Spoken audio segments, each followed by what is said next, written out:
Estelle! So we meet again! As I said, my skull is off limits, but I've got something here that I heard you might fancy quite a bit too.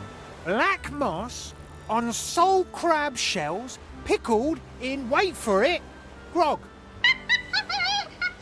Now, I've collected all the treasures you returned on deck, and the only thing that's missing is the pen. No thank you, I haven't been hungry in 7 years. All right, but once I've taken a bite, you'll give me the pen. Now, how am I going to regret this? You know, it doesn't taste too... Why have you... Ooh.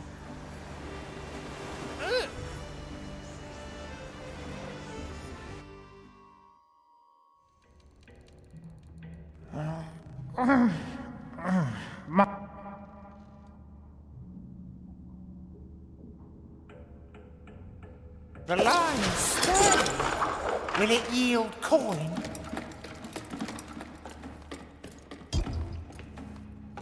Not right now.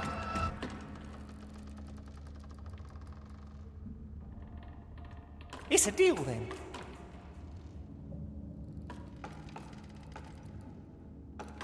A tickling little cockle. Diamonds, rubies, emeralds.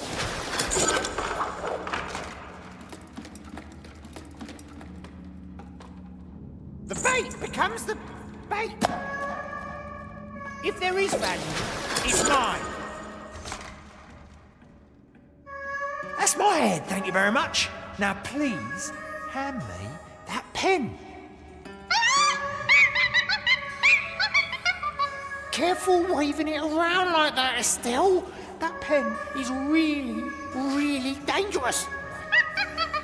You look at yourself, Estelle. The pen, now. Yeah, I'm glad you enjoyed the show. Now please be so kind and get me out of this place.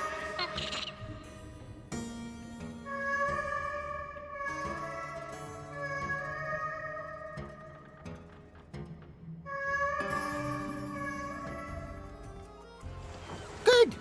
I finally got all my things back.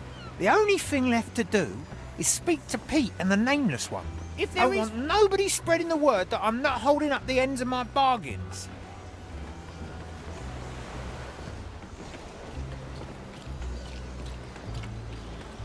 Diamonds, rubies, emeralds.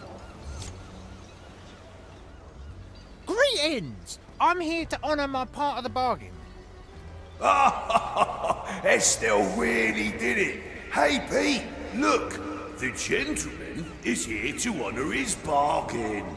Oh, indeed. That's really quite some... thing, Quentin. Oh, but it's not just Quentin. It's Lord Quentin of Stoutshire Brooks. Oh, it is. I'm sorry, my lord. I didn't recognise you there. Oh, that's all you wanted? Meet me again so you can spout your usual silliness.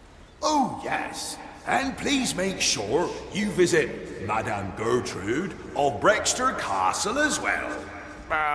You know I'm not one to hand out freebies, but since you've been oddly helpful, I'll consider it. We're most obliged, old Quentin of Brundundergriski. But what? Oh, I don't even want to know. Let me leave. Those fellows. Someday the Marley has to remind me how they got here in the first place. Well, let's see to the old woman then.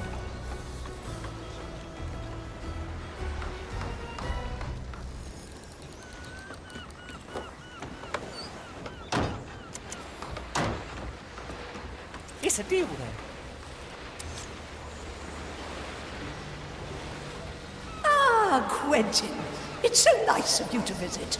You so rarely come to my place. Ah, hello. What? Say that again. Well, you do rarely come. I can barely remember.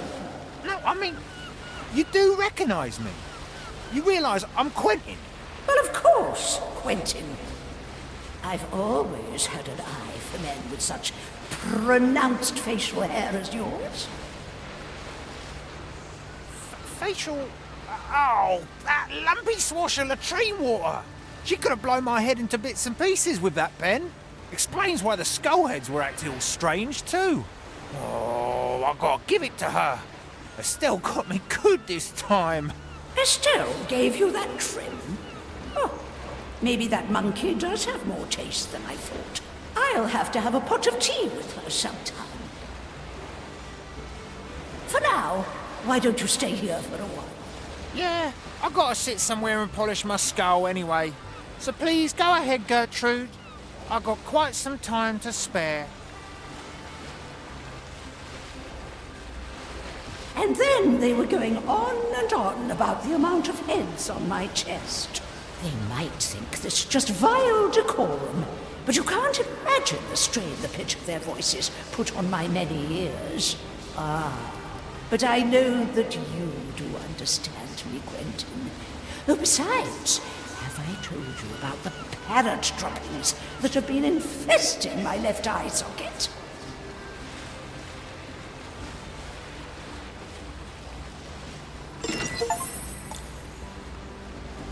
Finders keepers, right?